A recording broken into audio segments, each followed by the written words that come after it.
On ne peut pas dire que les échanges avec le Bénin sont interdits, que le Niger ne veut aucun échange avec le Bénin et demander que les bateaux pour le Niger viennent accoster dans nos eaux. Nous n'avons pas de conditions. Nous sommes ouverts, nous le voulons bien, ça dépend d'eux. C'est eux qui refusent, ce n'est pas le Bénin qui refuse. Filer Radar, bien informer et faire découvrir. La situation qui prévaut actuellement entre le Niger et le Bénin, principalement entre les autorités nigériennes et les autorités béninoises, quelque chose qui est malheureux et qui, moi, me peine à la fois. Le Bénin est un pays ami et frère du Niger. Nos peuples sont parents, frères et vivent ensemble depuis la nuit des temps. Ce sera toujours ainsi, éternellement.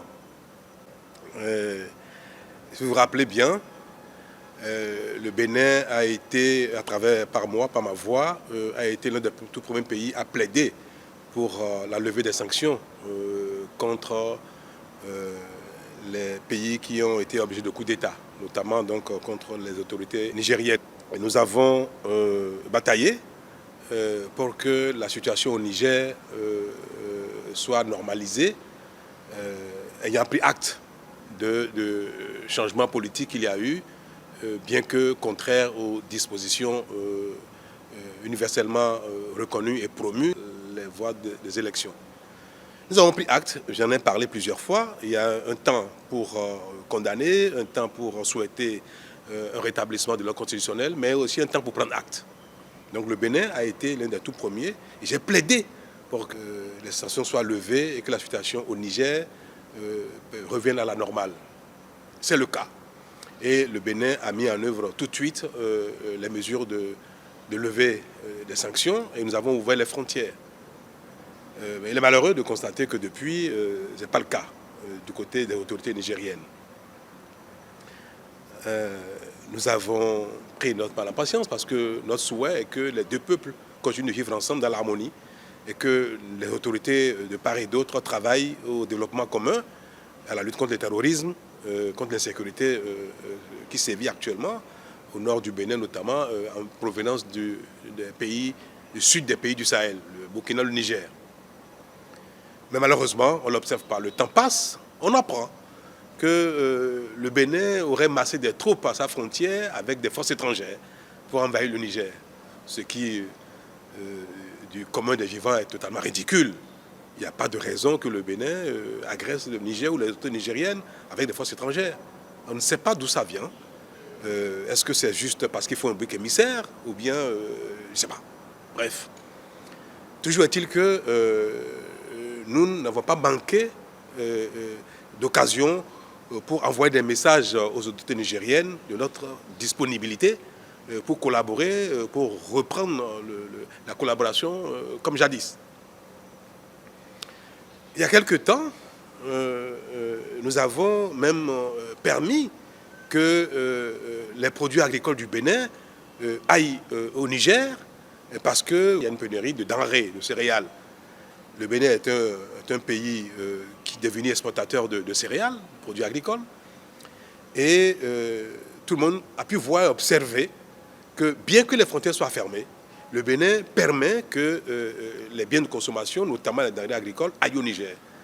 Mais arrivé au pont qui a su le fleuve Niger, à Malanville, qui est le passage formel entre le Bénin et le Niger, la frontière est ouverte du côté Bénin, mais du côté Niger, c'est fermé.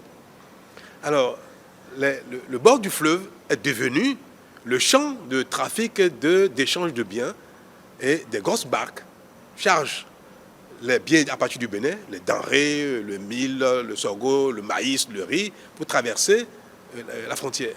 Donc, il s'est établi un environnement d'échange informel, de trafic. Et toute chose contribuant à désorganiser l'administration béninoise et à générer un dysfonctionnement des services publics parce que ce n'est pas la voie normale d'échange. Mais nous avons fermé les yeux là-dessus parce que cela sert nos frères et sœurs du Niger qui ont besoin de denrées, qui ont besoin de céréales. Et il est malheureux de constater que cette solidarité que nous exprimons à l'égard de nos frères et sœurs du Niger a quand même créé un certain renchérissement du prix des denrées, notamment du maïs, du mil, du sorgho et consorts. Et nos compatriotes ont commencé même d'ailleurs à crier un peu, même à manifester. Nous payons un coût lourd au plan économique, au plan social, même au plan politique. Il y a eu des marches au Bénin contre le renchérissement du prix des denrées, notamment du maïs. Et l'exportation vers les pays voisins, notamment le Niger, est la seule cause, l'unique cause. C'est des quantités massives qui partent vers ces pays-là pour nourrir leur population au détriment du pouvoir d'achat des Béninois. Il n'y a pas meilleur acte de solidarité que celui-là. Donc, nous payons un coût lourd, je veux le répéter, au plan social, au plan économique, au plan même politique. Nous avons donné également notre approbation pour les formalités de mise en œuvre du pipeline qui conduit le pétrole nigérien au Bénin et pour être chargé sur la plateforme de Sémé où des bateaux viendront accoster pour charger le pétrole nigérien par le pipe. Mais tout cela relève d'échanges formels, organisés, structurés, parce qu'il y a un contrat qui lie le Niger, le Bénin et les entreprises chinoises partenaires du Niger. Nous avons permis que les travaux préparatoires aient lieu au Bénin ici, et les Nigériens sont venus assister à ces travaux-là, bien que la frontière soit fermée du côté du Niger. Et il est question que dans les tout prochains jours, les autorités nigériennes, à un plus haut niveau, viennent au Bénin pour inaugurer le démarrage des activités de livraison de pétrole. Et que donc des bateaux viennent à Sémé pour charger. Mais nous avons dit que cela ne peut pas se faire de manière informelle, comme c'est le cas des denrées qui vont au Niger. C'est vrai que pour nourrir nos frères et sœurs, pour vendre des céréales au Niger, nous avons permis que l'informel règne parce que c'est quand même nos frères et sœurs qui ont besoin de manger. Mais est-ce que nous allons transformer toutes les relations économiques, sociales, politiques entre le Niger et le Bénin en informel? Et ça, c'est trop sérieux. C'est des contrats qui lient 3 pays, des entreprises et consorts. Nous avons dit ça ne peut pas être informel. Il faut que les relations économiques, les relations d'échange soient rétablies pour que les biens, notamment de ce pétrole, puissent traverser le Bénin, être chargés et consorts. C'est ce que nous avons dit. Nous n'avons pas reçu de réponse. Non, c'est à croire que les autorités nigériennes préfèrent que le pétrole nigérien traverse le Bénin de manière informelle, soit chargé dans nos eaux de manière informelle, parce qu'ils estiment que le Bénin est un pays ennemi, peut-être que les autorités béninoises sont des ennemis. Alors, si nous sommes vus comme des ennemis, alors notre maïs aussi doit être vu comme un maïs ennemi. Le sorgho, le mil qui va au Niger, sont-ils devenus des produits ennemis du Niger? Et pourtant, nous les laissons partir. On ne peut pas nous voir comme des ennemis et vouloir de nos biens, de nos efforts, de notre collaboration, autrement que dans l'adversité également. Ce n'est pas notre vision à nous. Le Niger est un pays ami. Les Nigériens sont nos frères et nos sœurs. Les autorités nigériennes sont des partenaires, sont nos confrères, que nous pouvons travailler ensemble. Et nous avons dit que nos eaux, les eaux territoriales du Bénin, qui font partie de l'espace du territoire du Bénin, ne peuvent pas faire l'objet d'un trafic illicite, pas faire l'objet d'échanges informels. Si vous voulez charger votre pétrole sur nos plateformes, dans nos eaux, alors vous devez considérer que le Bénin n'est pas un pays ennemi et que le territoire du Bénin ne peut pas faire l'objet de trafic illicite ou bien alors d'échanges informels. Et ce n'est pas que nous avons refusé de mettre à contribution notre territoire, notre administration, nos moyens pour les échanges entre le Niger et le Bénin. Nous disons que cela doit se faire de manière formelle. C'est tout. Si demain, les autorités nigériennes décident de collaborer avec le Bénin de manière formelle, les bateaux viendront charger. Mais pas dans un environnement d'informel et d'adversité qui ne se justifie point. Voilà la situation. Et je suis malheureux de le constater et j'appelle de tous mes voeux les autorités nigériennes pour que le Bénin et le Niger retrouvent la fraternité qui a toujours existé et les rassurer que le Bénin n'agressera jamais le Niger, il n'est pas de notre intérêt. Nous n'avons aucun intérêt à le faire, ce n'est pas de nos intentions. Pourquoi on le ferait? Pourquoi le Bénin serait un pays ennemi, adversaire du Niger? Pourquoi les autorités béninoises seraient des adversaires des autorités nigériennes? Il n'y a pas de raison pour cela. Donc je saisis cette occasion pour leur adresser un message de fraternité, d'amitié, de solidarité et dire que le Bénin restera dans cette dynamique tout le temps, aussi longtemps qu'eux le voudraient.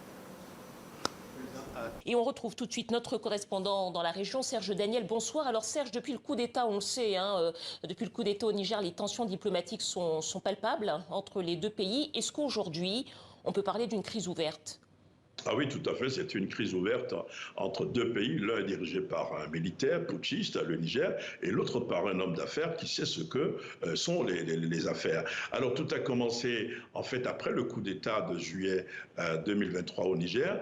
La junte nigérienne n'a jamais accepté le fait que le Bénin fasse partie des pays qui souhaitaient l'intervention militaire prônée par la CEDEAO. C'était quelque chose d'inacceptable, de non accepté par les Nigériens.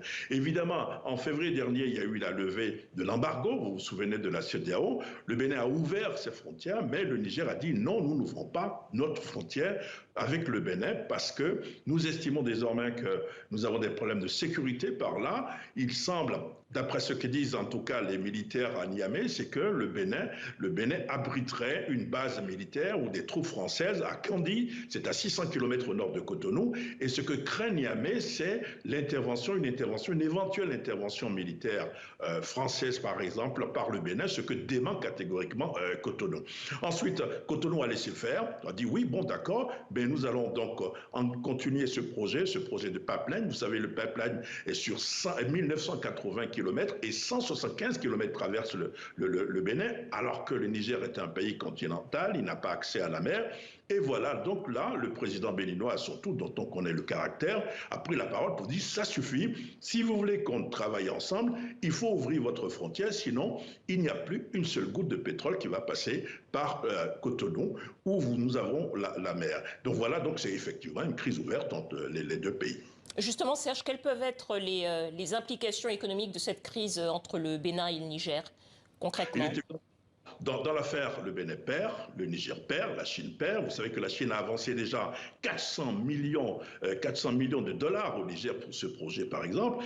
Techniquement, sur le plan économique, le Bénin devrait, par exemple, brasser 300 milliards de francs CFA sur 20 ans de recettes fiscales à cause de ce projet, par ce projet. Donc, c'est à l'eau. Et puis, le projet va quand même devait créer 3000 emplois entre le Bénin et le Niger. Donc ça bloque. Et puis l'autre chose, c'est qu'aujourd'hui, au Niger, puisque le Niger n'a pas accès à la mer, le Niger fait venir ses produits par le port de Lomé, mais de Lomé, il faut traverser le Burkina, il y a des problèmes de sécurité. Et ensuite, lorsque les produits arrivent à Niamey, les prix de ces produits prennent de l'ascenseur. C'est valable également pour le Bénin. Alors donc, il y a les véritables perdants sont le Bénin et le Niger dans cette affaire sur le plan économique. Filer Radar, bien informer et faire découvrir.